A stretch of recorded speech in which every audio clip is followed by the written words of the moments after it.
So welcome friends, আজ আমি আপনাদের সামনে বায়োকেমিক 6 বায়ো কম্বিনেশন ট্যাবলেটের রিভিউ দেবো। তো বায়ো কম্বিনেশন 6 এই মেডিসিনটি কফ, কোল্ড অ্যান্ড ক্যাটেরা অর্থাৎ কাশি, সর্দি এবং যাদের सर्दी भाव তাদের ওপর কাজ করে। वेलकम फ्रेंड्स, आज की वीडियो में बायो कॉम्बिनेशन 6 के रिव्यू दूंगा।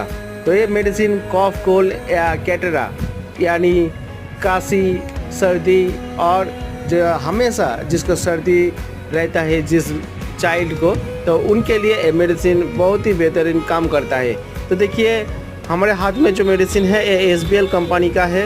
जो SBL कंपनी का बायोकेमिक मेडिसिन बहुत ही अच्छा काम करता है, हम इसलिए SBL का मेडिसिन इस्तेमाल ज़्यादा करता हूँ।